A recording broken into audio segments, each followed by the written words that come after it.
All right, welcome. Anybody joining? Let me close out a couple things here so I can save some bandwidth. All right, I'm going to do a quick, like a whiteboard, I guess, to expand on some of the topics I did yesterday about the Leon Askin thing, and on a Twitter post that I did that kind of connects a lot of the information I've been talking about, especially the last few nights. This has been actually a topic that I've just been wanting to like more aggressively, I don't know, handle, I guess, inside this material in a more, I guess, focused and pointed way than I previously have. I think before I would just sort of like try to allow people to draw their own conclusions more and not lead them into certain things, because I was a little bit concerned that maybe that's what maybe some people that were, on the bad side of things were trying to do, was effectively create divisions with people who should be getting along by creating so many falsified data sets that would confuse everybody and make them not want to ever partner or get along. So I am aware of that tactic and things like that. So I've tried to be conscientious to that and not buy into things immediately, or false narratives, readily. And to also understand that in order for people to do um, good things for folks, oftentimes they have to blend into things in systems that are really not that healthy for our culture. Hollywood being one of them, but there's no doubt that Hollywood is a pretty fast route into influence within the collective hive mind and the collective conscious. It's a very fast route. The mass media, the mainstream media, the news cycle are all ways to seed information to the general population in ways that can literally change events, can change history, can alter events and alter history. I think that that's important to discuss, because increasingly people are going to have to understand what we truly exist in this world, and why media manipulation is a core aspect of everything that goes on around us. Why is media manipulation effectively a weaponized thing? Why does the media influence? Why would certain governments, for example, beyond just propaganda reasons, why would they take a different perspective on the media over time compared to the way they do now? Okay, so hang on really quick.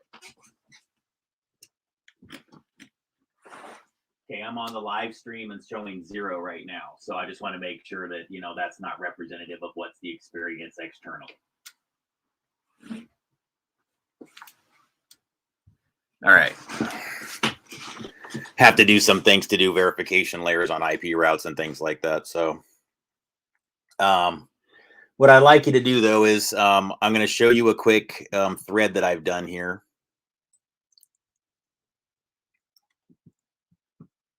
Oops, hang on.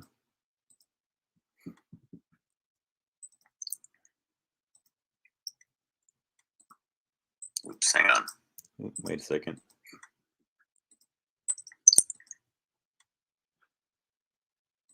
All right. Well, let's do this really quick. All right. So tonight's, or rather today's, I should say, it's not tonight. Today's material. I'm so used to doing this at night. Today's material, I should say. And if you want to test me on that, feel free to chime in right now.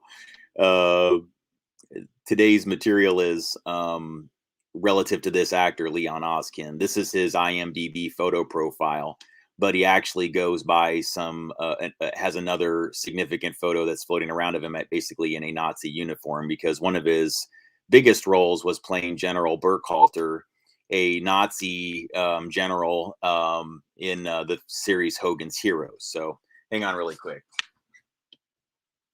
So. Yeah. Never fails, guys. As soon as I start talking about these things, those taser things start to line up. So you got to like kind of do some adjustments. So sorry about that. I'm going to play an article too about how some of these things tie together video wise, but this is the actor. And if my research is correct, and again, guys, I don't know entirely how it works, but he appears to be kinfolk And I've done a lot of comparisons between him and one of my family members, to where it's kind of hard for me to ignore that this guy is probably related to me. And again, the burden of proof, I guess, still lies on me. I really do think that this is part of a larger grouping of actors and actresses that are part of larger projects. Some, I think, had good intentions, some did not. Some blended in with Nazis, some are actual Nazis. Where this person falls within that dynamic, I honestly don't know. There's times where I'm watching Leon Askin's material and I'm thinking to myself, this guy seems to have a good sense of humor. His essence doesn't seem menacing. He doesn't seem like an evil person. And the material is oftentimes done in such a way where he's very theatric with his acting style. It translates nearly like he's doing theater in television, as opposed to acting for a television camera or acting for a film camera. He's theatric in his presentation. He's kind of boisterous. He's exaggerated. And the more you study Leon Askin, Askin, however you want to say his name, Leon, this is where it all gets trippy, you guys, because, you know, a good portion of my family would claim to come from Leon, Mexico, which is spelled just like Leon, except with an accent on one of the letters, right? So when you see those types of like uses of like you know, like, no, he's not Leon Askin. He was from Leon, Guanajuato. And you know, was one or the other true? Is it just a coincidence that these things line up and one person, oftentimes when you do photo comparisons, you can see that they have same chin, same ears, same nose. And where the alterations appear to be is in slight complexion things, which is easily done with the technology involving optic bend. So just making, like back in the day, it's again taking the person's natural eye shape and then stretching it, you know. So I'm like sitting here doing this, but the lens may be designed to take both sides of the face and make the eyes more like this, more realistic looking. But you see what I'm doing here. The way the camera technology operated back in Leon Askin's day is, if they wanted to look like another race or they wanted to look like a different kind of person, they could do things with optic bend as special effects. And they were messing with these things and coming up with more ways to provide cover for the actors that, you know, again, a combination of prosthetics, a little bit of makeup, the optic bend, and you have a person that looks one way that can then, once they're on camera, look different enough to where a person who knows them would be like, are you sure that's not so and so? Give you an example. Like, I think you guys would know, like, if somebody like a Brad Pitt or a Matthew McConaughey or a Harrison Ford, I'm trying to think of who else, Keanu Reeves. I'm trying to think of actors that have, like, Kevin Costner. I mean, whoever they are, like, these are just different actors that I can think of that, like, I don't care what kind of face mask you put on them. If they sat there talking to me in their normal voice behind the mask, whether it's prosthetics or technology, I would probably be able to immediately identify them by the patterning of their voice, even if you made slight alterations. Like, I would know it's them. It's one of the reasons why I've been able to identify that certain relatives of mine are involved with CGI face masking to create YouTube characters all over the place. To where you guys sometimes think that you're listening to like three different personalities and their opinions from these different perspectives. And a lot of times, like one or two people are playing those three people as face masks. And then again, if you ever wanted to verify them, because they know eventually a person like me is going to call it to the carpet and they're going to have to explain it, well, they'll find somebody that looks just enough or is pre-set up to have their opacity layers added to the face photos of the public photos of whoever they're trying to like become. And they'll just find a person that just is a relative of the bloodline that's in on the things or whatever, and they begin to take on the persona. And then suddenly you look foolish because you said, hey, they're not real. Oh, yes, they are. Here they are right here. They've got a plan for this, guys, I can promise you. And but what it really amounts to is that you've just got a small number of people out there that they're just shuffling around and making look like a much larger number of people. And that system has been getting kind of chipped away at, I think, largely because of my research into things that I reveal. And so a lot of the things that they've had to do now is about deleting records and evidence of what all the eugenics programs, all the DNA connections, the farming of genetics. They literally call these things hog farms for human genome farms. They were on pig farms sometimes. They literally were like farms of people that were all together. But the purpose of mixing them all together had less to do with the farming, but yes, that was a surface business. You could say, hey, we're a hog farm, pigs, filled with pigs. But really, the point was to have the people that are working on the farm and are raised as families to have their HG, their human genomes, mixed, to have the genomes like mixed up into a indecipherable lead to back who the real relatives are, who's the real grandfather, who's the real uncle, who's the real whatever. A lot of times siblings will swap kids with each other and each one will raise the other one's kid as their own.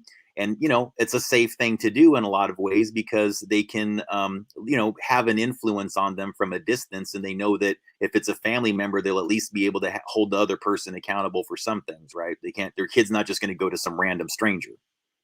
And I know it's like, why would they do this? To confuse you to where you would never really be able to, through just standard testing and tracing the routes and everything like that, be able to really figure out who's related to who. And so I'm just going to reiterate here. I have a very strong intuition that the actress Roseanne Barr does have some degree of relation that's probably concealed.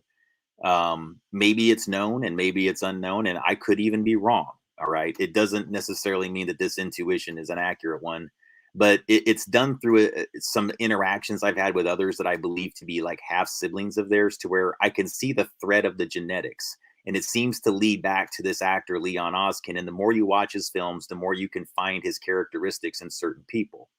The lips.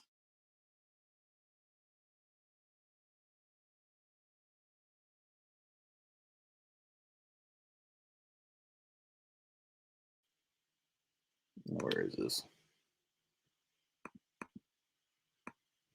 Oh, wait, I found it. Hang on. Yeah, I mean, like this. That's why I was trying to make a point that this guy does, like when you look at the Antifa head, Luis Marquez of Rose City Antifa, and you begin comparing the facial characteristics of Leon Oskin to that guy, you can kind of see where the bloodlines lead back to. You just do.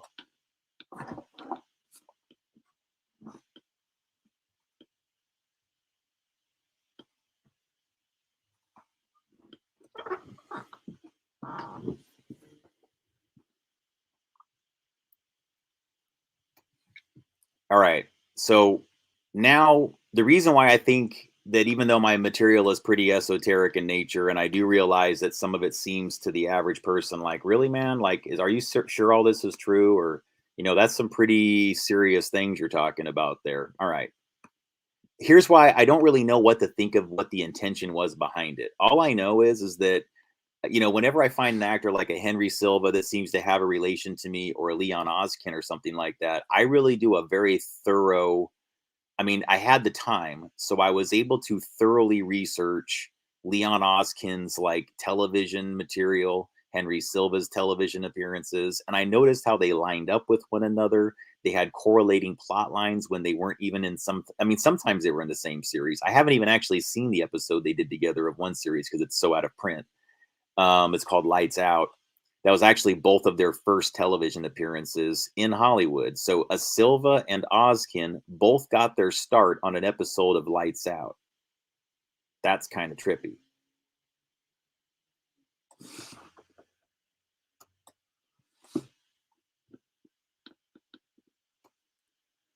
And so part of my mission has been to sort of review his work, like going way back decades. And I found that his work was highly encoded and oftentimes was referencing addresses to modern times involving modern time events, like things that are occurring now, addresses that perhaps probably did not exist at the same level or like in the number of repetitions they did back in the 50s, to where them dropping the name or the number in the 50s in a television series and having it being relevant to something that I'm experiencing currently in 2021, I really was kind of like going, man, is this really happening? Am I losing my mind? So I thought this would be a much more powerful example of how this is working, because this is what's trippy, you guys. I'm just going to be straight up with you. Things were really kind of messed up. And I was back about summer of last year, before I had some strange interactions with some people that I won't discuss. I that seem to have some weird connections to this actor. Okay, if when I review it critically, I'm going, I think that might have been what that was designed to play cover for, so that I wouldn't understand that I was like pretty much right in front of a daughter of Leon Askin, or maybe even like, I don't know, maybe not a daughter. It could have even been like a sister or something like that, like an older sister. I mean, they were kind of up there in years, and they did behave quite a bit like Roseanne Barr and have the physical appearances of both the actor Leon Askin as well as Roseanne Barr. Okay, to be real with you. And there was this sense in some of these, like, sometimes when you're around these people, you can see that they've had like a long history connected to Hollywood. They'll explain to you their extensive histories with understanding camera technology and other aspects of that, but at the same time they play ignorant about some very basic things that I know to be true. And so it occurred to me that what's been going on largely is there's a lot of obfuscation and cover being done, and attempts to circumvent, my ability to reveal that this system of aliases and cover using camera technology and paperwork rigging and everything like that. While, guys, again, I'm not really a narc in the classic sense. I'm kind of like, hey man, if you found a way to rig things and you do that, whatever. I'm not here to like go around catching people doing things. It's not really it. It's that I think that I've discovered, as well as a lot of other people, whether they were good old fashioned law abiding Americans that served or didn't, or just were good community members, or just pretty much people that just cared more than average and wanted to do the research, that they just made like a little bit of an extra effort to, like, understand it and figure it out. I mean, it takes that little bit of extra something or whatever. But in this case, when it comes to genetics and the links and everything like that, you really kind of had to have almost had interaction with the family members to know. And so, to put it in context, like when I was looking at the work of Leon Askin, especially his early things, it wasn't just that he was dropping addresses that were relevant to me in this current timeline in series that were, or teleplays that were from like the 50s and 60s and 70s and 80s. It's the selection in specific episodes, the naming of them, and the themes that he was covering. And I started observing that as his work got closer to having access to me in my childhood. Again, I was born in 74. And so a lot of the material that he was doing on television, he was mostly kind of getting away from being in larger scale projects. Like when he was younger, I mean, he could do films side by side with guys like Bob Hope and Bing Crosby. He was in Road to Bali, for example. I mean, he did have some pretty significant roles where he was like in, semi-lead characters, or at least, above average relevant characters in these films or series. And so when I started getting deeper into his television material, and I already put this on Twitter, and in fact, let me get back to the Twitter here, because if I have the thread up, I can actually kind of take you through some of the research that I've done instead of just talking about it. Like you'll notice here, I've kind of gone through pretty extensively like Leon Askin's career in a Twitter thread. He's been in all kinds of really bizarrely occulted projects and films. Sometimes all he does is walk right on the screen and leave. Like this is a movie called Hammersmith is Out, starring Elizabeth Taylor, Beau Bridges, Richard Burton, and Peter Ustinov. And it was written, I think, and directed by Peter Ustinov. It's a very bizarre occulted movie. It doesn't make a lot of linear sense. It doesn't really make almost any sense straightforward. It's a really strange movie. And so uh, there's all kinds of codes within this movie, within the naming conventions of the actors. I mean, even like selecting Leon Ames and Leon Askin, and having Leon Askin in this movie for pretty much next to no reason at all. His role serves almost no function. He has almost no lines. Why you would cast an actor with his considerable history to effectively walk on the screen, be seated at a table with a bunch of other actresses saying nothing except for grunting a couple times and mumbling things in some gibberish. That's all he did. I'm not sure he ever had a line anywhere in the movie, really. And so you'll put here, like I put, Leon Askin as Dr. Croat doesn't appear until nearly an hour into the film and barely says a word in this scene. Elizabeth Taylor and Beau Bridges ask their Spanish waiter what his real name is. And so she says, Jesus. But I think she actually might have said Jesus instead of saying Jesus. Like she'll say it like in the English, right? And so, look, I'll just be real with you guys since I guess I already put it on Twitter. I mean, Leon Oskin looks a lot like my grandpa Jesus. So you can draw whatever correlations you want to from that. This is where it got even creepier or bizarrer for me. And it seemed like it was more real. Like I wasn't just making these things up in my own mind or drawing false correlations, because this movie doesn't make a lot of linear sense and it's kind of dark. And in this scene, it says Beau Bridges chuckles when he hears the waiter is named Jesus, not Pedro, as he referred to all of them. Because in this scene, basically, guys, he's just constantly calling everybody Pedro. He's not like, showing them any respect. He's like going, all right, let's get Pedro here to lift this and ask Pedro to bring something from the kitchen. It's always Pedro. And so Leon Oskin appears a bit here and says nothing, while Liz Taylor, who plays Jimmy Jean Jackson, and Beau Bridges, who plays Billy Breedlove, argue over how Jesus is a common name or Jesus is a common name. And then you'll see here in the scene, this is where I thought it was super trippy. She makes a point. She says, "What's your name, Jesus?" He goes, "That's not funny."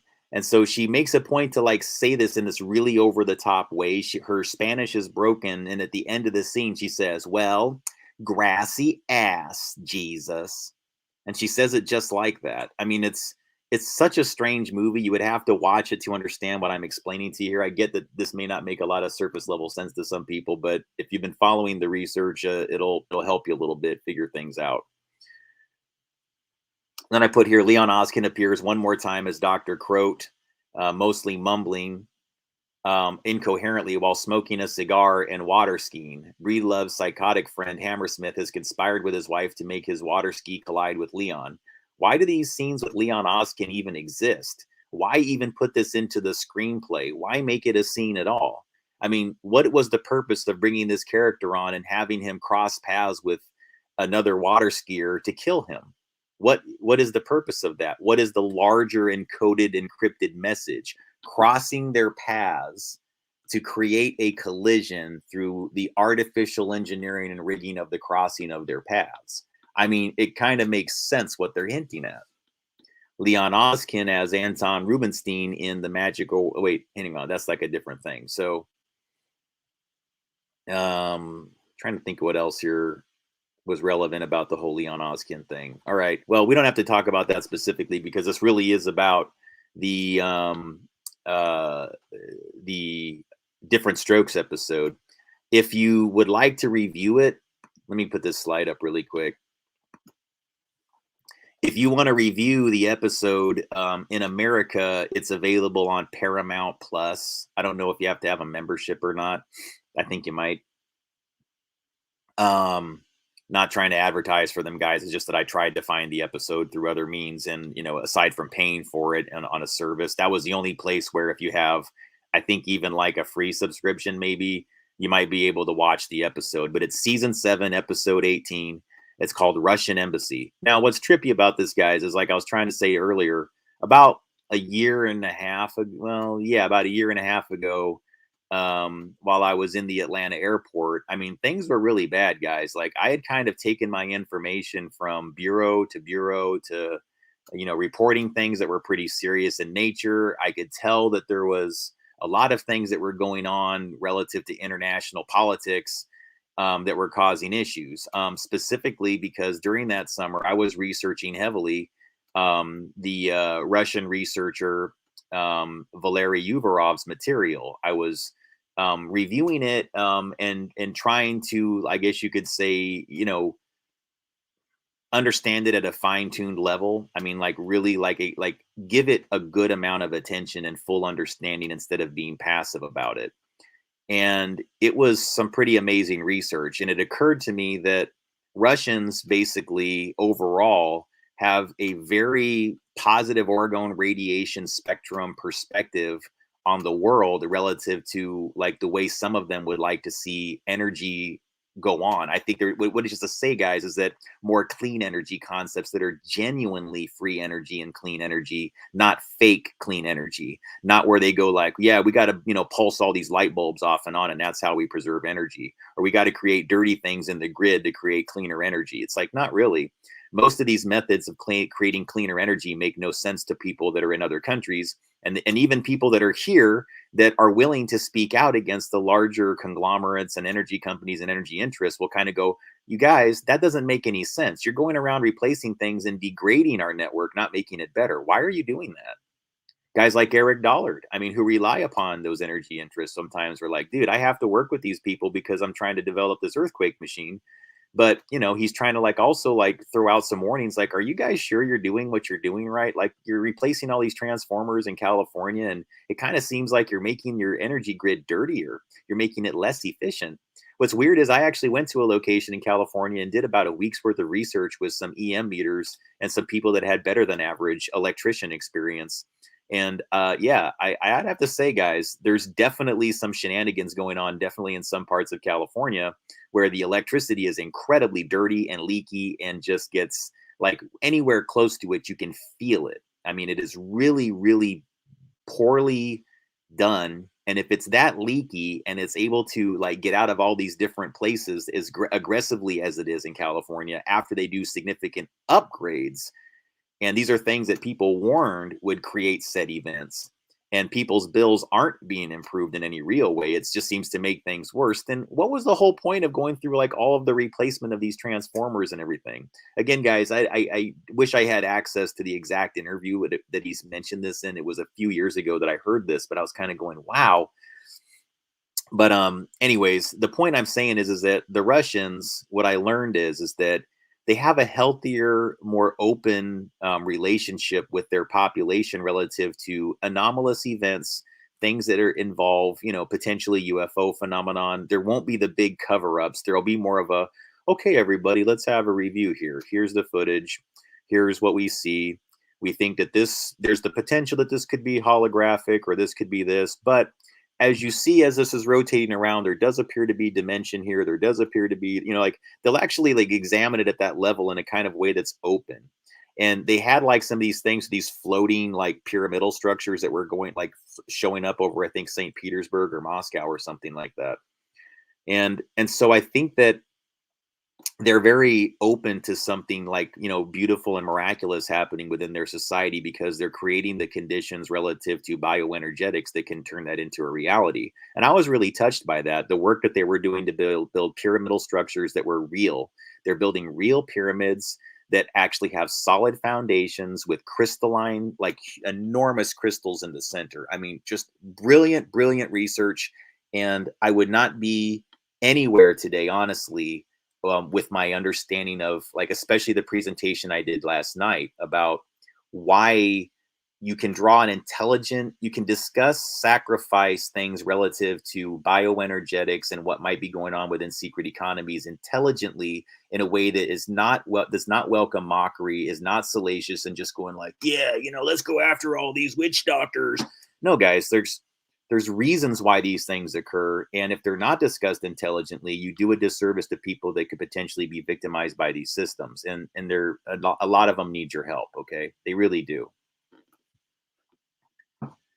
And so the thing about that research was that really, I think probably affected me the strongest was an article that he did called The Mechanics of Negative Energy.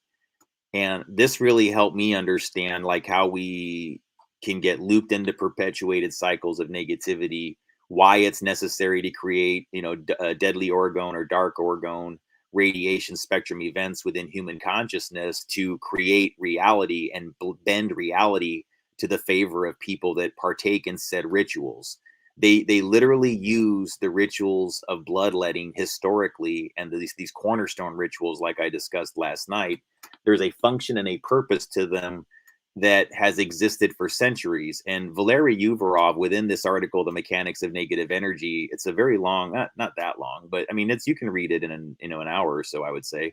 But it is something that I would say requires, a good amount of your attention and focus to really grasp it but it is written very well. It's extremely easy to digest what he's discussing. He doesn't go for like the trigger buttons and trying to shock you with the material. He just basically discusses why they practice ritual sacrifice, why the materials were designed the way they were, why they created step pyramids where the blood flowed, what the purpose was in doing things with momentum and energy relative to programming biomaterial, why the incantations were done. Like, he gets into that at maybe not at that kind of microscopic level, but if you read the article, everything I discussed with you yesterday should make like even more sense. And so I'll try to find it before the end of this stream. But I'm telling you that because it wasn't just that, it was his overall work that I really found had good intentions behind it, was really trying to discuss a secret history, an ancient history within our world, that if the more people understood about it, they would see the miracle that we truly exist in, and how wondrous life can be and how beautiful things can truly be if we really can just get past some basic. Honestly, guys, it's really a lot of it is just the need for certain individuals to have power and greed and focus on themselves and have more than others because they just are in a greater state of personal comfort when they know they're in control of things. And they don't want it to be somebody else. And I think that they got really comfortable controlling everything. And even though they don't necessarily want to anymore, they're afraid of somebody else doing it, and they're afraid of the retaliation, as a lot of them should be. And so I think it's causing a lot of strife. Now, why do I think this is relevant? I watched Diff'rent Strokes when I was a kid. I really was into this show. I thought it was great, like a lot of kids my age. When this episode aired, February 9th, 1985. So I would have been, 9 years old when that episode. No, wait, 74. I'd have been 10 years old when that episode aired. And I was just actually moving between the Seattle area over to the Hanford Nuclear Reservation. Interestingly, right as this episode is airing, is right the same time I literally moved there between like March and April of 1985, between the Seattle, it was actually Woodinville, Washington, Bothell, Woodinville area. Our family moved from there over to the Hanford Nuclear Reservation while the Cold War was still a thing, guys. I mean, remember, this was all a big deal. We were fearing that there could potentially be a global nuclear war. When I was at school, I had to duck and cover and roll, all that crap, whatever it was. I've forgotten about it now. I never took it seriously. Even then, even when I was like, being introduced to these things when I was 10 years old, I'm like, seriously? I watched, what is that show? Oh, crap. There was one that they scared the shit out of us, The Day After. There's this TV movie called The Day After they scared everybody in the world with, about like the impact of what the after effects of a nuclear war would be. And that in and of itself was a perception, mass mind control, manipulation event in and of itself. The Cold War, when you think about it, is really about harvesting fear, harvesting programmed bioplasma that, if you think about it, I think there might have been even like a quiet agreement amongst governments to allow this, because a Cold War is better than a hot war, right? You don't lose lives if all they're doing is trying to get programmed plasma or extract it from whatever and enforce the systems within their country. Hang on.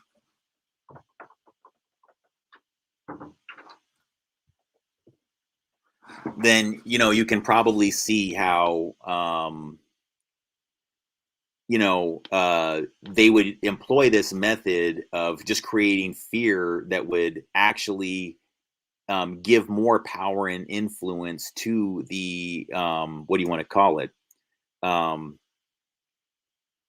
More power and influence to the countries themselves. So by putting out a series of materials of a war that they never had any intention to happen, they basically both win in a sense by using DOR spectrum radiation collection, because it is useful for influence. Two countries could pretend to be at war or pretend to have this big conflict. Everybody fears it. It makes them more patriotic. It makes them stand behind their own countries even more. You have more faith in government. You have more faith in, quote, the system. Both sides kind of win. I think what wound up happening, though, was eventually Russia wanted away from the fakery. And I think that they could see that there was something that was going on where not, I mean, everybody knew that nobody wanted this, guys. I mean, nobody's going to be stupid enough to be like, yeah, I'm going to push a button that pretty much guarantees that 10 minutes later, me and my entire civilization are going to be wiped out. And only a handful of people that go underground are going to survive. I mean, you got to be pretty ballsy to make a decision like that. And almost nobody would willfully. But for the all through the 80s, all through the 90s, we were constantly had this material driven into our subconscious like fear, fear, fear, fear, fear. Okay. And it's really just not necessary. There's really no point to it. And I'm starting to wonder what the intention of this episode was. Because here's the thing, guys. So, as things got really, really bad for my situation, I was really just down to very little money. I mean, I had almost nothing. Things were getting worse. I couldn't continue to ask to rely upon anybody, in my situation any more than I had. I really had to sort of figure out a solution behind what I was going to do if it was my intention to stay in America, I guess, and fight whatever was going on here, or just stand my ground and hope that things would get better, as opposed to running away from the problem and maybe going somewhere else. Which I don't necessarily think would be running away. I think it would actually be kind of a logical thing to do, but as it were, it just never worked out. But as I was in Atlanta, it occurred to me that, there was something that was being done between certain powers here within the United States to intentionally stoke flames for a war with Russia. And it wasn't just that I knew that this was happening. I could actually see a direct etymology behind intention to do it. People that had vendettas that go back decades, but had manifested themselves in modern times, which is to say that the things that involve the Nazis and the Russians, because there is a huge, huge, like anybody who would still identify as a Nazi bloodline and would still have Nazi values would hate Russians right now. They would. You need to understand that. There's a lot of Nazis hiding in Ukraine. The Ukraine has an enormous number of people that have Nazi statues up, that dedicate things to Nazis, that are proud of the Nazi history. That's something you kind of need to know about the Ukraine relative to Russia. There is that bit of like, it would be, guys, think about it. I mean, here in America, they've just been a lot better at hiding that they're Nazis. They'll hide behind faux liberalism oftentimes. They're not even real conservatives, guys. Like, you oftentimes think the ones that are the uber conservatives are the quote Nazis. No, they're abusing that term. Patriotism and conservatism are not Nazism. All right. Nazism has a lot more to do with people that pretend to be liberal, pretend to be behind social justice issues, and then go in for the soft kill. They go in for the, kill you with kindness routine. That's really the methods of the teams of actors, the people that practice these esoteric traditions. Now, this is when last summer I realized that, my future here may be limited, because I could just tell that if I couldn't get help at the federal FBI level, and the only folks that seemed to believe me were people that were at the military level or veterans and things like that, that were effectively, I think, just trying to figure things out from the sidelines, because I did approach military before I went to the FBI with my information and told them that I had concerns that if I went to the FBI, that I think that there would be some influence that would be used to silence me. And so I wanted just to make sure there was some oversight surrounding what I was doing. And so I did that a few years ago before I went to the Portland FBI Bureau to have a discussion with an agent there. And I did that at the front of their facility. They have a holding station in the front before you're allowed to go into the main building. I never made it into the main building. I basically talked to this guy for somewhere in the neighborhood of like an hour and a half to 2 hours. He took my identification for a while, took down all my details with a pencil and a piece of paper, did not give me a business card at the end of it, which I found kind of bizarre. And his advice to me after our interview was to take all of my information that sounded very complicated and to go down to the local Starbucks and upload it to ic3.gov. And so if you feel bold enough to go there, that's effectively a place where you're supposed to supply slides and reports of more sophisticated things involving cybercrime. Well, that doesn't really cut it for like what I'm trying to do. Like, I kind of need to be able to explain it. I can't just do a bunch of slides. I have to be able to talk to you. And so when a person, like when I've given them the kind of information about how there's a system of fakery to engineer events that can cause riots and a lot of destruction, and they ignored me, they did.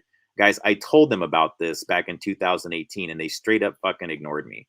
So again, another shot over the bow to the FBI. You may want to go back and look at that record, because I did warn you that one of the main reasons why I was visiting you that day was because of this whole thing involving, I didn't call it crisis actors, guys. I just said simply that there's people that have these sort of like faux religious movements, things similar to the Love family, the Children of God, the Source family, where it looks kind of hippie-ish, it looks kind of new age on the surface, but when you really dig past the layers of the onion, there's a heavy elements of mind control. There's heavy elements of like training children into accepting, sexual situations with adults, quite frankly.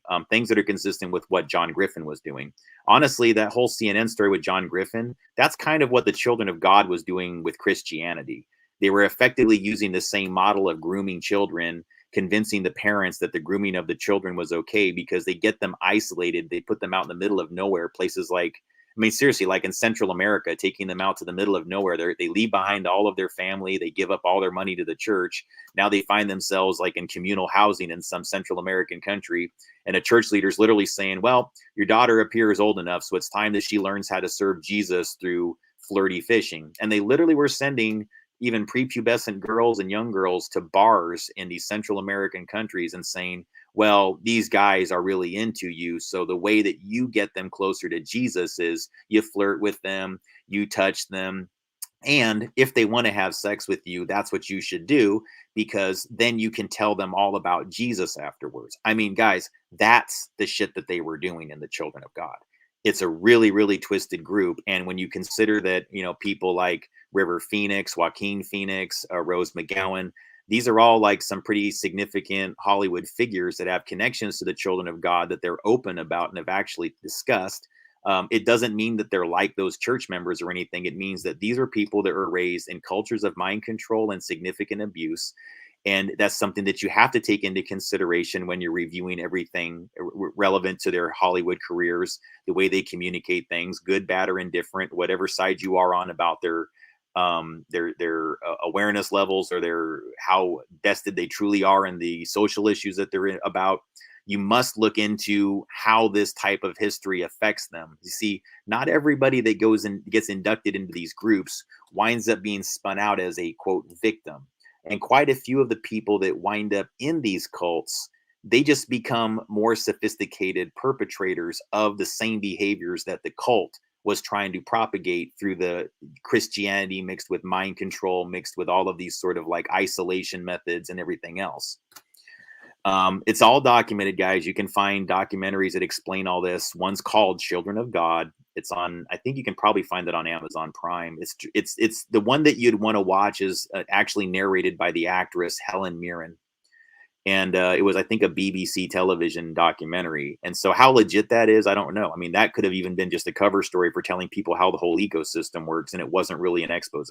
That's what I've learned the media usually does. Like, you think you're looking at, like, it gets you upset and you're angry about it, but it's really kind of their way of going like, don't worry, guys. All you got to do is send, go down to this bar here in Central America and it'd be all these prepubescent, see how they're doing that, guys? I mean, that's kind of what it is. So I promise you guys, please, I'm not doing that to troll anybody. There's no intention like that with this material. It's one of the reasons why I'm reluctant to discuss these things oftentimes, but that's what those groups were doing.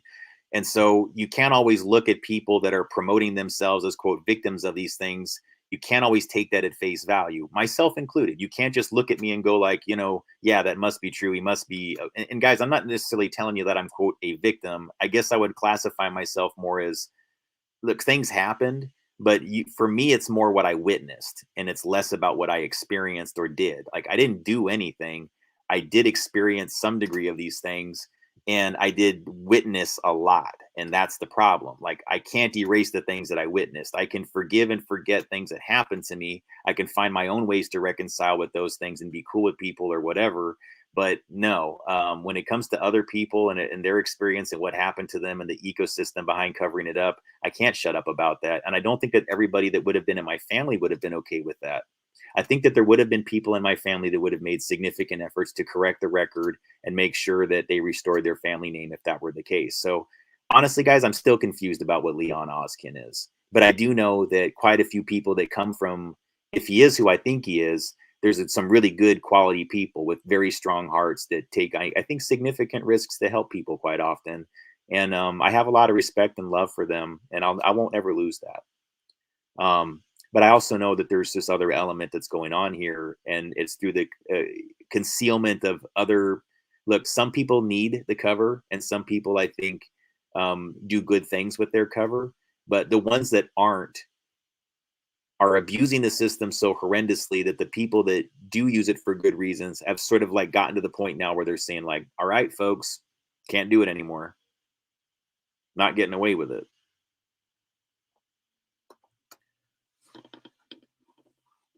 All right. So what this episode translates to, I don't really know, but I'll keep in mind to you guys, like I'll show you really quick. You know, this is going to like blow your minds here, but like if you look into my material, hang on here.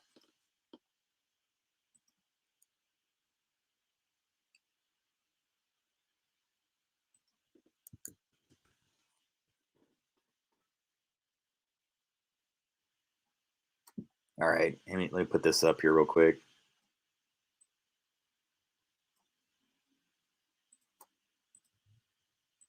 So you'll see from some of my material that I've done, I've discussed this like connection to Dixie Carter and having her name repurposed. Well, she was the star of Diff'rent Strokes, and she's in the episode that I'm discussing here with Leon Askin. And you'll notice, guys, I did this material a long time ago. I did this like 2 years ago. This was actually, I made that article while I was in the same house as my parents. I was basically broke. I didn't really have anywhere I could go. I was too far away from where I could get, you know, some work opportunities. My other attempts at getting work opportunities out there had completely backfired and turned sour on me in ways that were, well, because of crisis actors and just people harassing me out of the environment. Which they seem to like to do. They sabotage a lot of the things that I like to be. If I love somebody, or if I want a job someplace, or there's something that I desire or want, they'll find a way effectively to rug sweep it or mess with me or try to take it away or just be, you know, whatever. I mean, it's just something that I've gotten used to.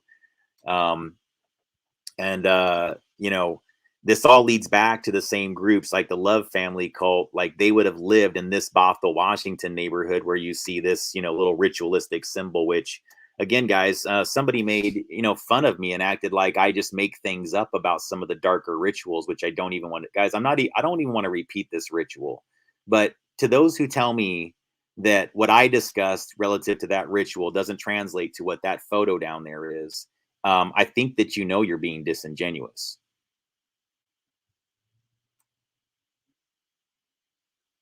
I give that to my family by and large. Like to sit here and act like these things that I found in the backyard of my own neighborhood. This is the neighborhood that I was born in, guys. Like my birth certificate maps to this neighborhood. This is it. You see this photo with that baby in it and that phallic symbol being jammed into its head? You understand that, right? Without getting into too much detail. Why would somebody make a landmark like that?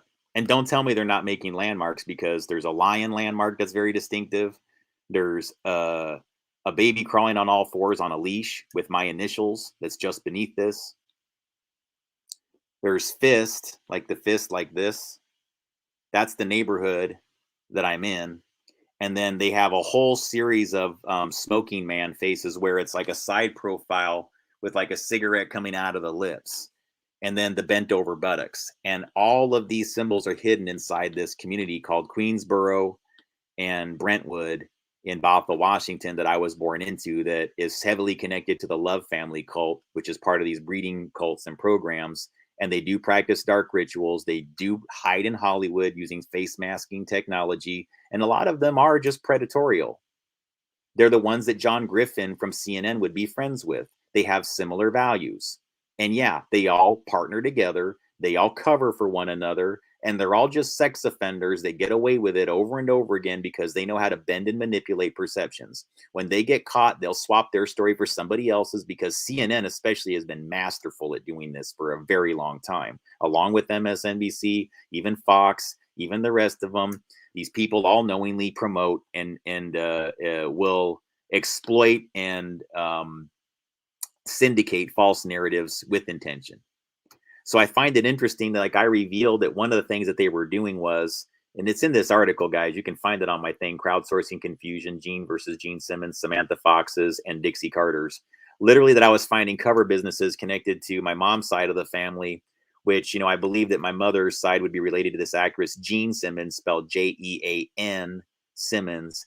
And so what I observed that they do a lot of times when they want you to stop focusing on something that they're doing is, well, the actress Jean Simmons, they just begin to like tune her out. She was in movies with Frank Sinatra, for crying out loud. I mean, she was a significant actress. She was in Stanley Kubrick's film Spartacus as the love interest of Kirk Douglas. I mean, those are some significant roles there that Gene Simmons has. Have you heard of her? Have you seen like a lot of like odes to Gene Simmons on Turner Classic Movies? No, they want you to kind of forget about her a little bit. The point of creating a popularization of Gene Simmons, Gene, right at the same time they're fading out the other Gene Simmons. It's a technique, you guys, and they do it with the news cycle. When they want like a story that I'm telling you about to get covered up, they go, boo, and they put out a big fake narrative, a false flag where it's just shocking, and you can't help but talk about it because everybody insists that you do. Gabe's material gets buried in the ground once again, over and over again, even though it really does tell you how the whole ecosystem of fakery works. So you got to get past that, and you got to understand where the fakery leads back to.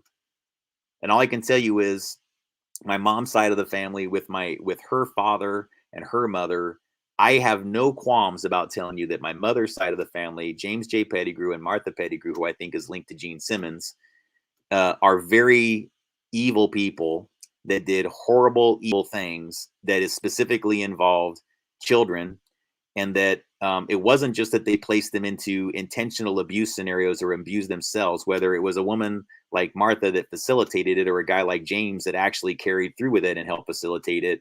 Well, then you must know that people who have that much of an interest in facilitating, doing it, and whatever would also be involved with trafficking. That's just logic. So if I find things like Marion David Petty covering up James Pettigrew from Marion County, Oregon, well, you'll forgive me if I mention it from time to time, especially since I know that James Pettigrew is in fact a child abuser and a pedophile, an admitted one.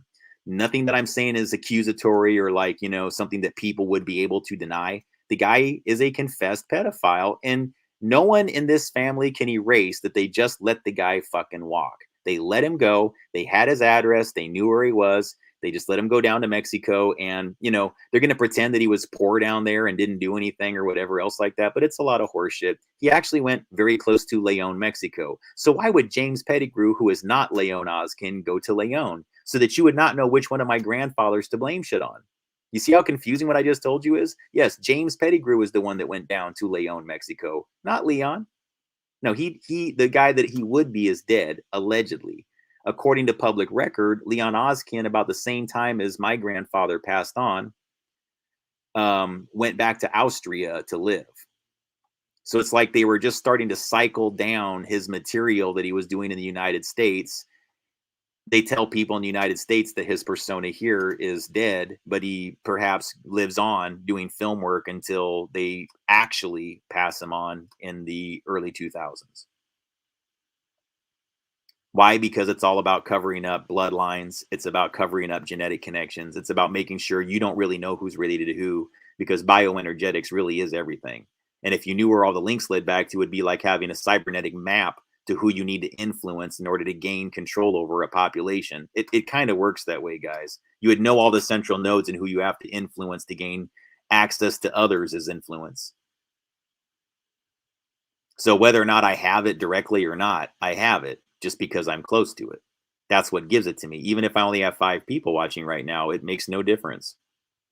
The influence is there. So all I'm telling you is part of the ways that they do this is they'll swap Gene Simmons, Jean, for now the same people that are behind the power structure. They've got film companies, music companies, paper companies. They've got all of it. They've got the newspapers, the television media, all wrapped around their finger under various aliases. So they want to make sure that now all of this is outshined by the legendary bassist of Kiss named Gene Simmons. It's not even Gene Simmons' fault. He was born Chaim Witz. He was then, he changed his name to Gene Klein. And then I guess somebody said, well, how about Gene Simmons? And he was like, all right, I don't care. I don't know how it worked, guys, but that's kind of like something in that neighborhood. Okay. But that was the etymology of how he went from being Chaim Witz to Gene Klein to Gene Simmons. Right around the same time that Kiss was formed, Gene Simmons, the actress's career, gets wound down. They're effectively swapped in public perception. Nobody remembers the woman, Gene Simmons, because now she's outshined by the man, the bassist of Kiss, who is nothing like the actress. If you so much as say Gene Simmons, no one's ever going to think of that woman, are they? If you say Gene Simmons to 100 people on the street, I promise you, none of them is going to think of the actress. I would be surprised if one of them did.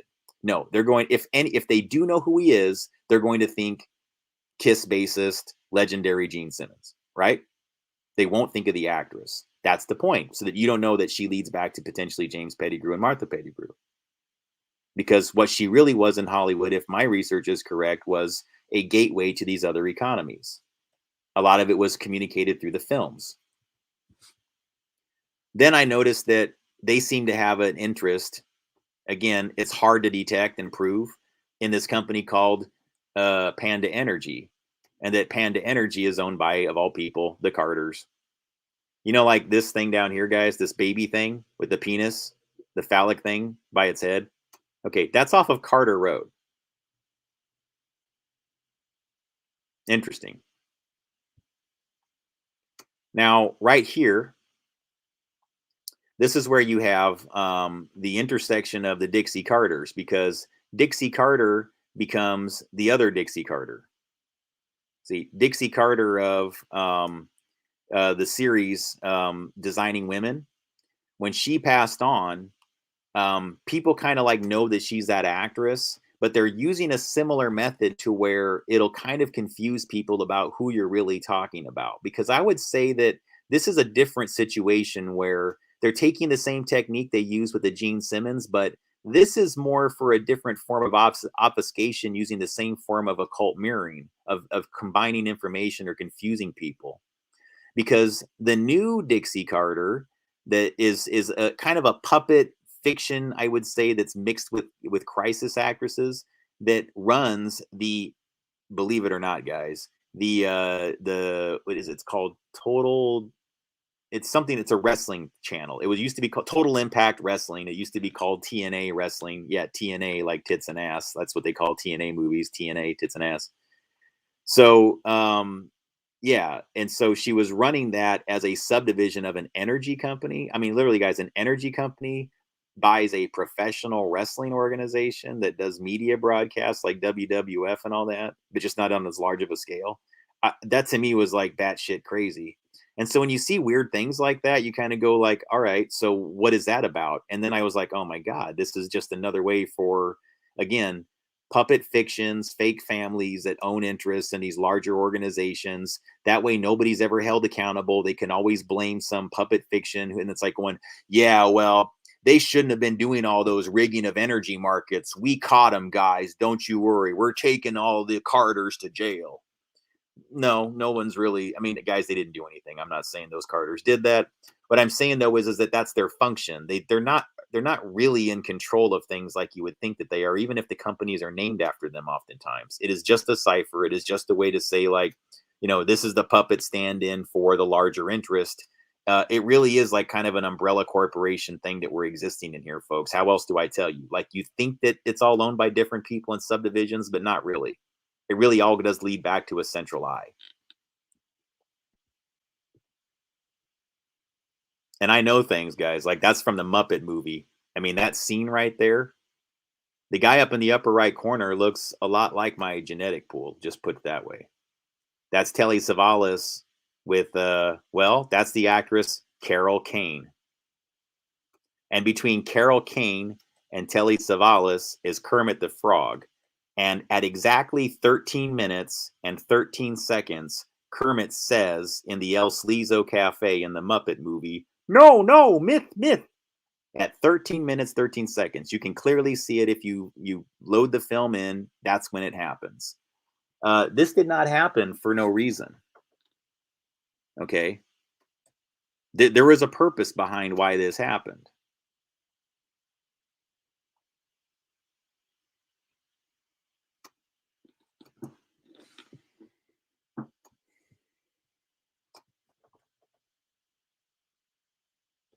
I think that there's good people in my family that are trying to circumvent something, but they were facing a lot of like doubt about the truth of it.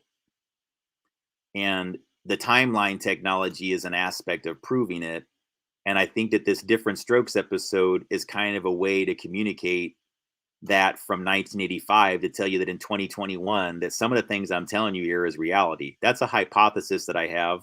It may or may not be true, but you'll understand more when you see just how correlative this plot line involving the Russian embassy episode of Diff'rent Strokes and Leon Askin leads to a current event happening right now. Says Arnold's innocent action of setting off a model rocket ship attracts international attention when the school project lands on the Russian embassy building. Can Drummond and the others clear up the misunderstanding before they are branded international terrorists? And as you can see there, Dixie Carter is in the episode. And guest starring Leon Askin as Doshenko. Does somebody know something about timelines or what? Think about it. Now,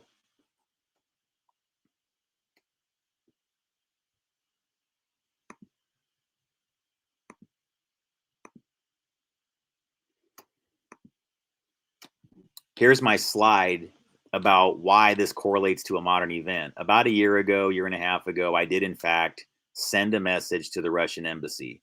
I did that because I was deeply concerned that there was potentially a vendetta that exists between a very small number of people in the United States that have a much broader, significant influence over the way we approach US-Russian policy.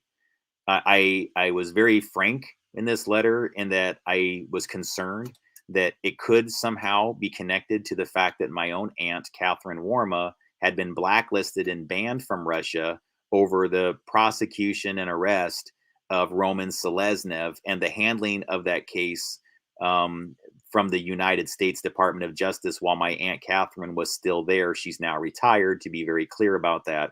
But when this case with the Russians happened, she was still active. And as a result of her handling it, the Russians were offended by it. They seemed to sense some shenanigans. And they said that she's not welcome in Russia ever. She's blacklisted. I actually have a family member that can never go to Russia. I think that's pretty significant.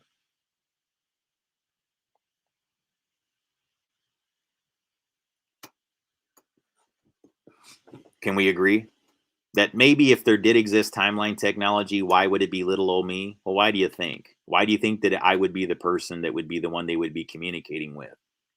Well, I'm kind of like that. I'm willing to do things like write a letter to the Russian embassy to say I'm concerned about this. And is it okay if I try to clarify some things so that you understand the complex relationships between how, you know, information is distributed in the United States in ways where a lot of Americans are a little bit in the dark about this dynamic. And so it was kind of like me. I wasn't kissing anybody's ass as much as I was just like pleading for some diplomacy because I could tell that the US embassy had, honestly, guys, they just look like they're from the Rebecca and Oddfellows, like whoever's handling the social media aspect of it.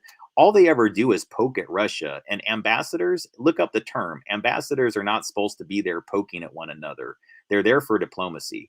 If the presidents aren't getting along, the ambassadors should be. That's really how it's supposed to work. They should actually have a cordial relationship because what the embassies are there for, truly, not truly, but as a good degree of their function, is to partner together on things relative to issues that affect everybody globally, including human trafficking. Including human trafficking. All right. So, if I can see significant barriers between what goes on involving dissemination of information, vendettas that are going on versus Russia, and I make a decision to reach out in friendship in a way that I did not deny, I was not secretive about it, I couldn't even pretend to do anything secretly. I was pretty open about what my intentions were behind this because I didn't want anybody thinking I was doing something sort of like, treasonous or something like that. No, it was mostly I was trying to say, like, look, I think that our countries can get along famously and that there would really be no need for anybody to feel dominant over anybody. I would say this to even China to some degree, but the thing about Russia is that they're not in a communist system of governance, which makes them different. It really does.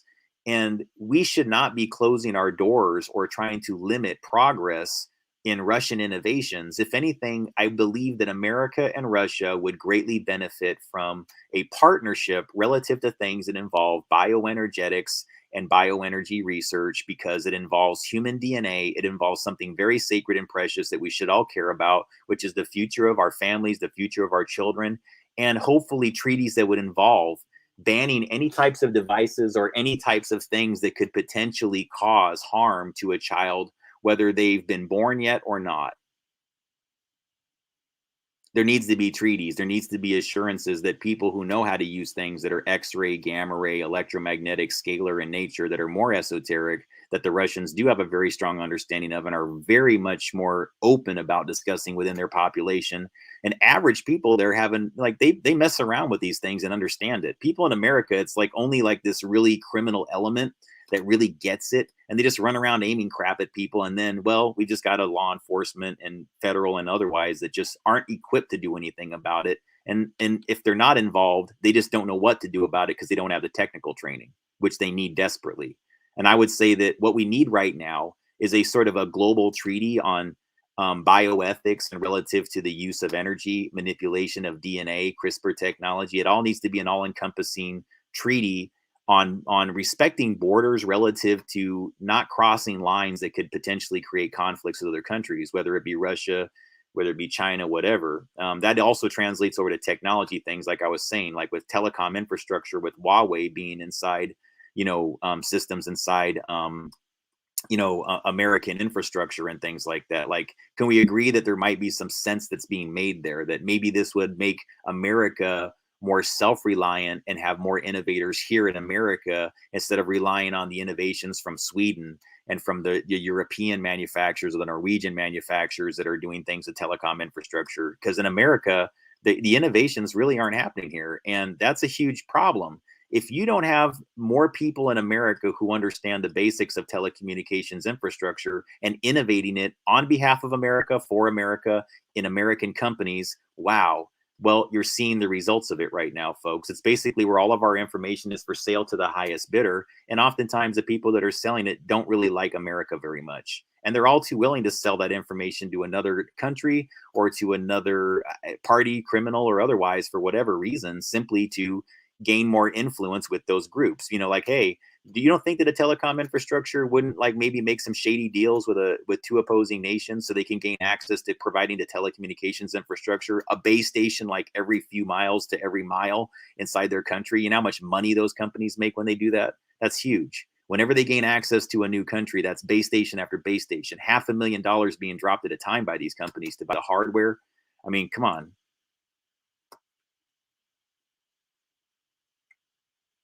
It's a lot of money. It's a lot of power.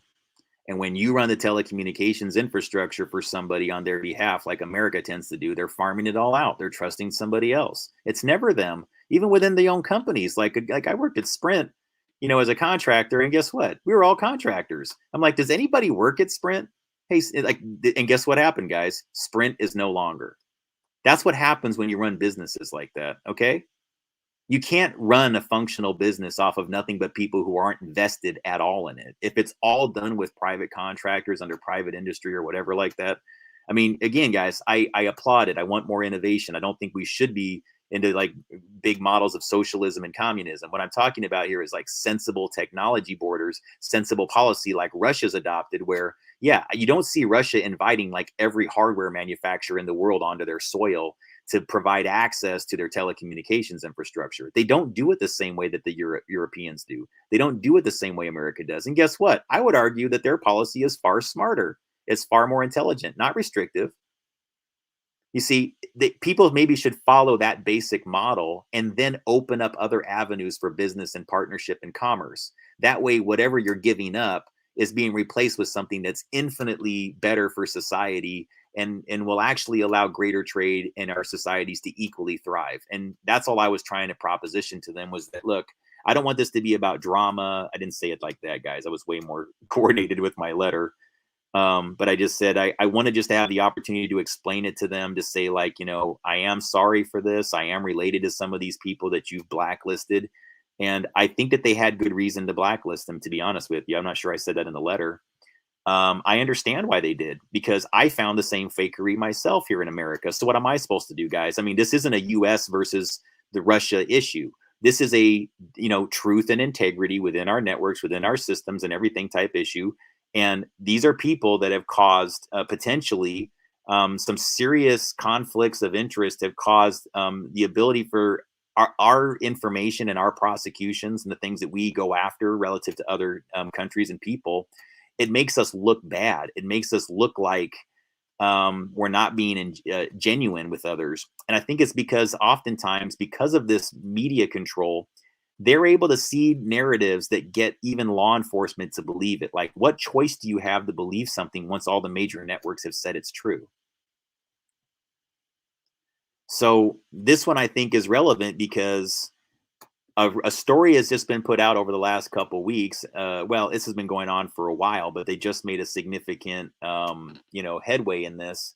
And if you notice here, it says, and this is from, I can't remember. I need to tell you where I got this article, so I apologize. It's from it's a opinion piece from a conservative publication. I think it's Conservative Press, and I'll get a link to it. But it says investigative reporter John Solomon has a theory about who special counsel John Durham will go after next: the FBI. Russian-born analyst Igor Danchenko, key source for the Steele dossier that alleged ties between Donald Trump campaign and Russia, was arrested by federal agents last week as part of the Durham investigation. Did I tell you guys? Guys, those of you, if you need another anchor to have some faith in it, go look up Durham on my clips, and you're going to know just how much I lead to the keys to the kingdom and solving some of these problems, guys. I promise you. I'm not saying that in any sort of self-important way. I'm telling you, you can have faith that is ridiculous as some of the things that surround it, that I'm just trying to decrypt it so that people kind of aren't distracted by the ridiculousness. I'm not encouraging that you believe in it or give it any more power. I'm telling you, it's okay to question it. There is a system of fakery that exists, and it goes back a long time, right? So why do you suppose? And again, I understand how Russian names work. There's a lot of these sort of the ending of the names, signify gender and things like that. So, Doshenko and Danchenko being sounding kind of similar doesn't necessarily mean that they would translate to the same name in Russian. Okay. But there's no question here, guys, that you've got something going on with this whole Danchenko, Dos, sorry, Doshenko, and Danchenko. Like SAIC and Lidoshenko, right? SAIC. I mean, it's possible, guys, that there's people in the bloodline that were just trying to warn us about the SAIC Nazi king. And that it wasn't necessarily that they were Nazis themselves, it's that they were trying to prevent something from happening, and they were putting out warnings in advance. I mean, I'm open to that being why a lot of these things are put out there, and it could have all just been coincidence, but I really don't think so. Not anymore. Because I remember seeing this episode when I was younger. I remember seeing it as a rerun even. And so the episode ultimately, if you watch it, involves Arnold going to have a meeting with the Russian embassy and, apologizing for his rocket flying, over there. And then, Leon kind of, says, this was very dangerous. And this, we almost had a problem here. And he's like going, well, we can agree to get along. And, again, it ends just like a sitcom typically does. Everybody agrees to get along and, they all have a great life, right?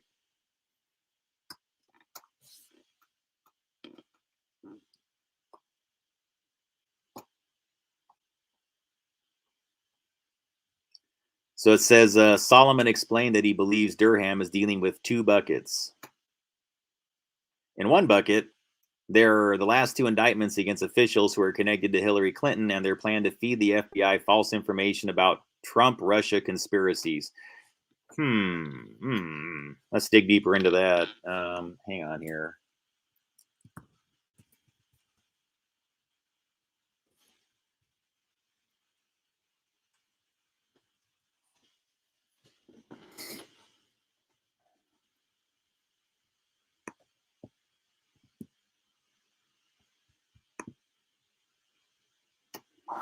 Hey, welcome back, everybody. Just wanted to talk about some of the things that have been going on in the media lately with Russia.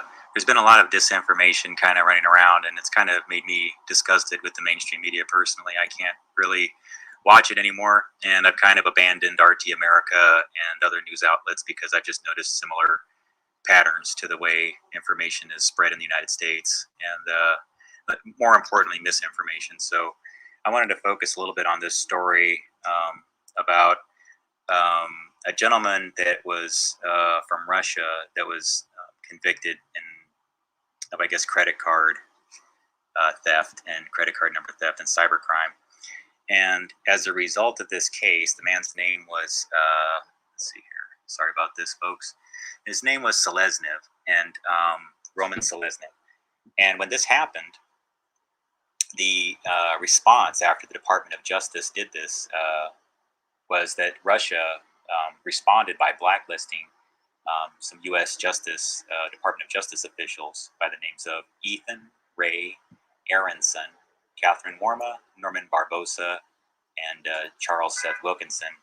Full disclosure, I do know one of these people in my experience, so I just wanted to be open about that.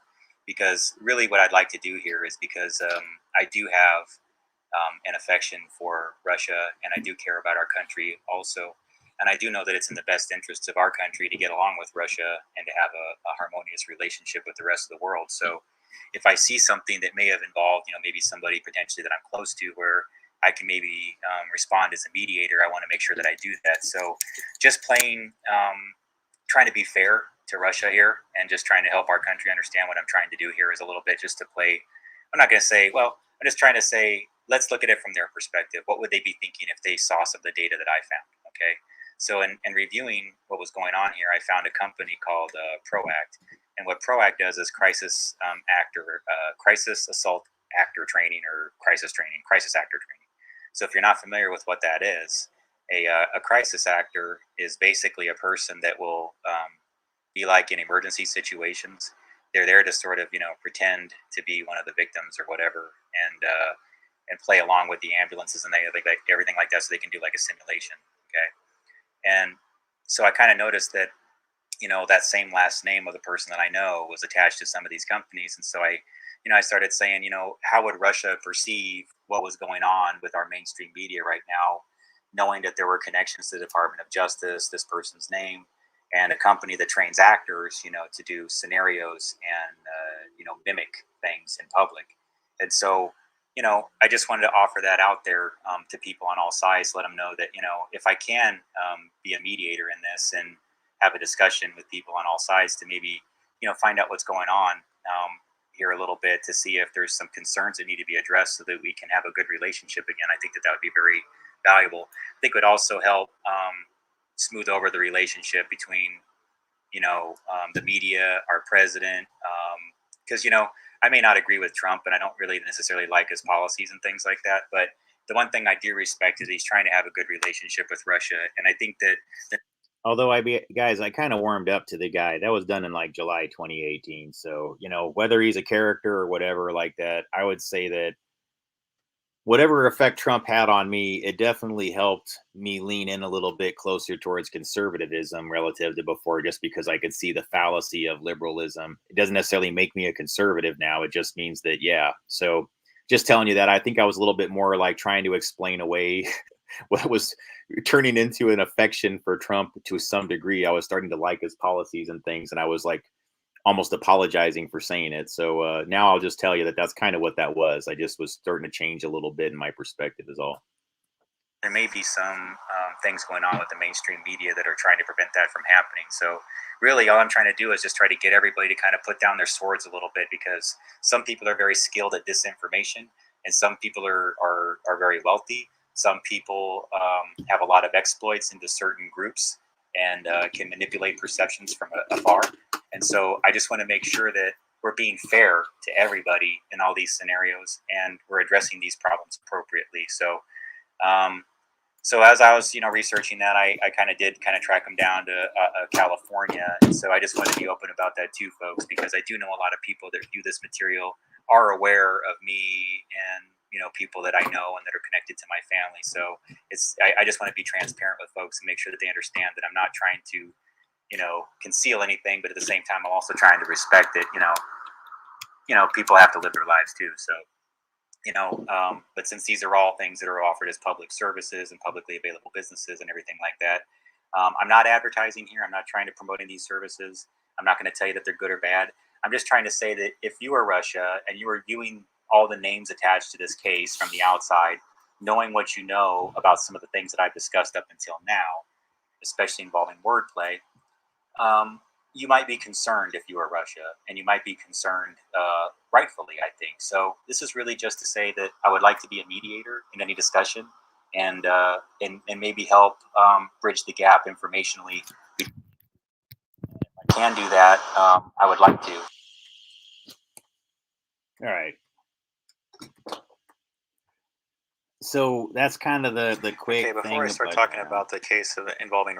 All right, that was the quick. I know I aired that one before, but my broadcast can go 2 or 3 hours lately, so I just wanted to do a quick review of that so you could see the direct connection to Russian, blacklisting. That there is a media article. It was just in Sputnik, which kind of tells you a lot. American media will just pretend this all never happened. That it doesn't lead back to this very, again, a hidden power structure. People that are obviously close to the epicenter of power. My Aunt Catherine was right next to now Seattle Mayor Jenny Durkin. Is that just a coincidence?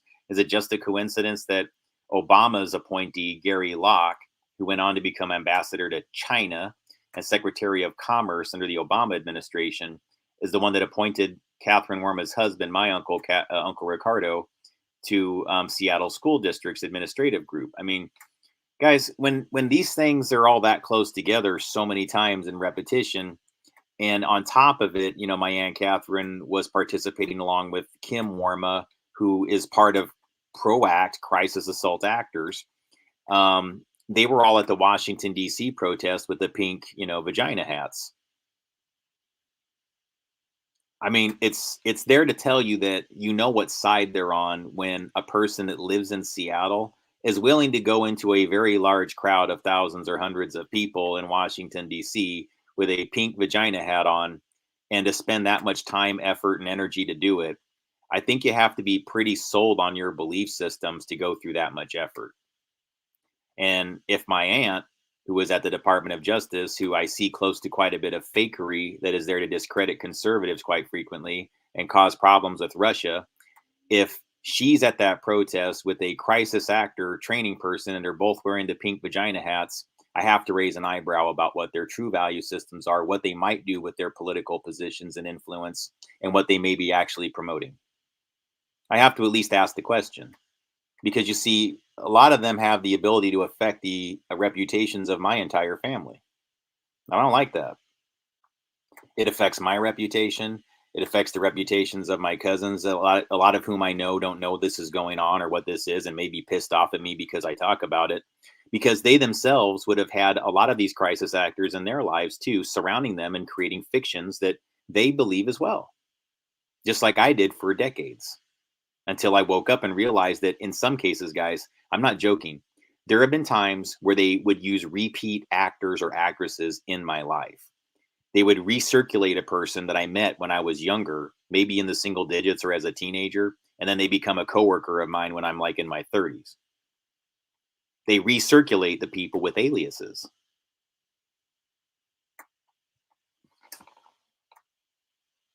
They will take on multiple identities in a lifetime, just like they're in movies, because that's their other gig, making movies, making television series, but with face masking, changing one eye to,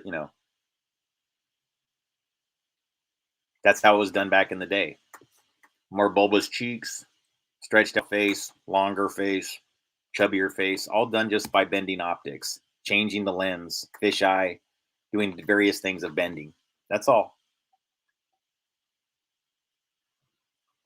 And so you would have to know my relatives the same way that I do to see their essences when you're watching the television appearances. So all I can tell you guys is, if you don't believe me, or you think that I'm doing something that's in disinformation, maybe you just haven't seen what I've seen. And I would encourage you to go into my Leon Askin playlist and just go through the material and say, is that him?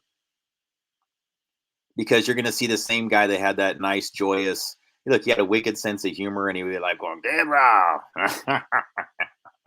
He had this really like deep kind of grovelly laughter. And, he was really trying to make his kids strong. That's the one thing I'll always give the man credit for. I don't know what's true or false or anything like that, but the one thing I know about him is that he wanted them all to be self-determined and strong and be able to stand on their own.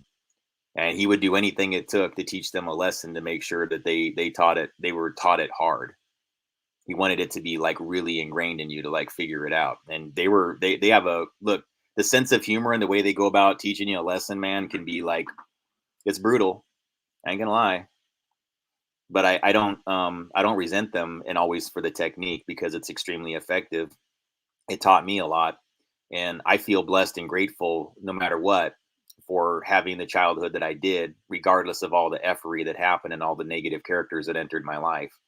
I don't think that I would have changed anything, because I think my personality today would be radically different as a result, and I wouldn't be doing the things today that are as important as they are, revealing these things the way that I am. So whatever is true or false, or why ever these things have been revealed, is not really that relevant to me anymore. It's more just that I'm glad that the breadcrumb trail was put out there, and I hope that people will take it more seriously as far as its decipherability.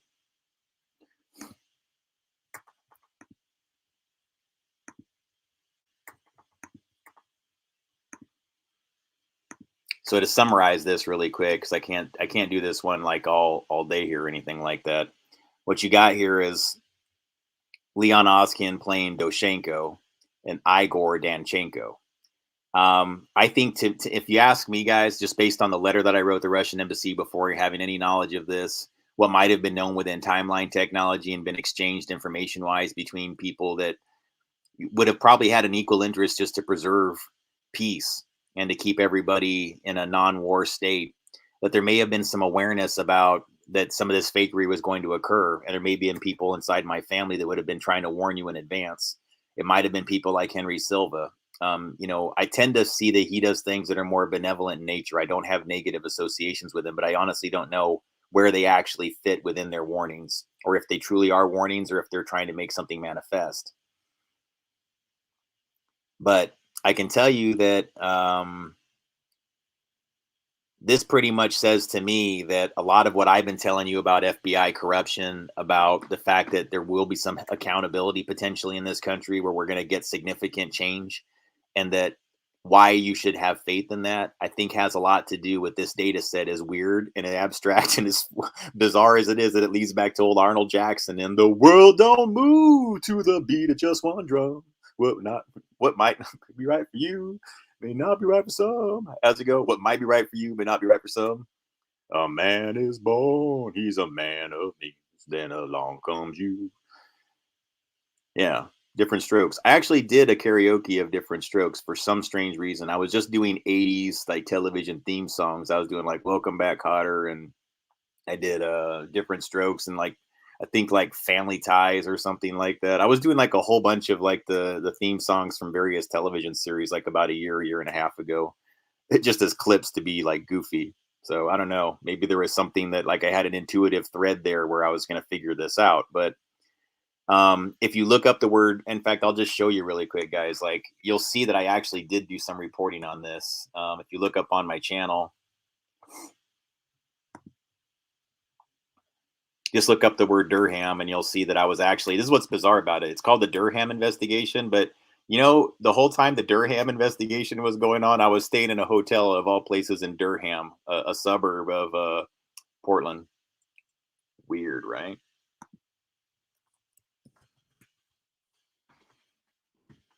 What's the link, you think? I don't know. I mean, huh? Wait a second. Hang on.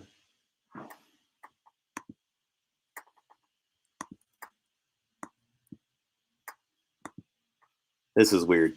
Yeah, I don't want to get too slowed down by this, guys, because I don't even know why solar farm near California City is the one that's showing up. That doesn't even make any sense. No, if you look up, I'll have to find it, but I did a live stream called The Other Durham Investigation. Maybe I've actually set it to a different mode or something like that. I don't know. It's possible.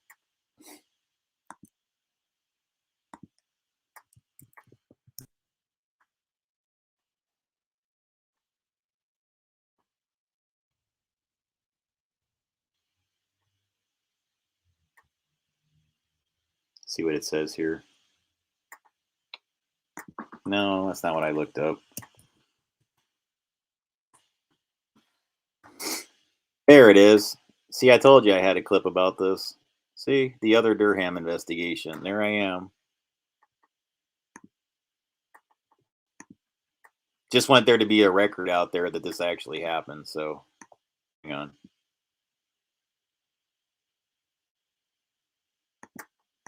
Oh, wait a second. I got to put this in here.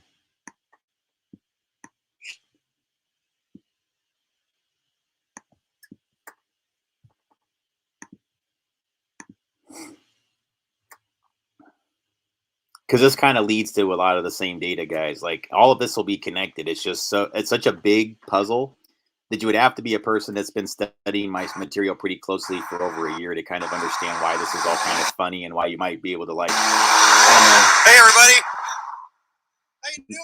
Maybe have faith that you can celebrate sometime sooner than later. I guess that maybe things will be over. This is a day, this is a moment that quite a few people never wanted to see happen. Quite a number of people involved with some pretty shady dealings, money laundering, child trafficking, human trafficking. Yeah. The Stalag network, the Stalag network, the mob bell. What is the Durham investigation? What's the real Durham investigation? Why might there be more than one Durham investigation that, I don't know, might be going on in parallel? Maybe to confuse one group into thinking that they can get away with something that they can't get away with in an area, while telling everybody that it's a guy named John Durham and he's from Connecticut. And maybe there is, and maybe they're actually doing something. But then there's the other Durham investigation, the other Durham. Well, Durham is also a pun. It's also wordplay, those unfamiliar. It's a 3-ring cipher.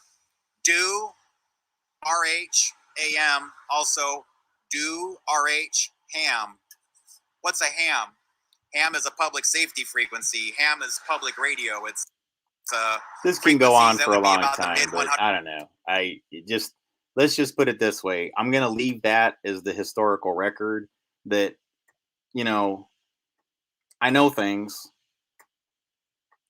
And the way you achieve, I guess you could say, influence or whatever, when people are trying to damper that, or you can regain your power, your internal whatever, you know, sometimes the way out is very Sun Tzu in nature. You go all the way in so you can get all the way out. And that's all I've tried to explain to anybody. I'm really sorry that a lot of the things around me got all effed, that it is effed, that a lot of it involves really significant amounts of deception, corruption of information, that it's placed me in a state of mind oftentimes where I have to question what I should, you know, as reality.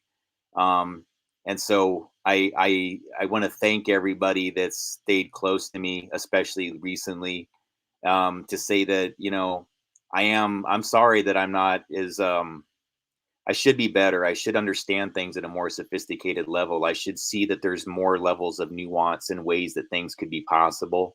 And I should be looking for that more frequently. And I'll take that on as a responsibility and a learning. And I promise you that that's something I'll take into my heart. But I also hope that you understand that everything that I'm showing you here, as bizarre and weird as it is, does actually lead to a larger sign that there is hope on the horizon, that we are finally getting to see evidence, finally, perhaps, that we are going to see a real justice process in this country, and that maybe for once, it might just be possible, guys. I don't know. It remains to be seen, and I'll cross my fingers, but I won't hold my breath. But I think we might actually see some significant progress here.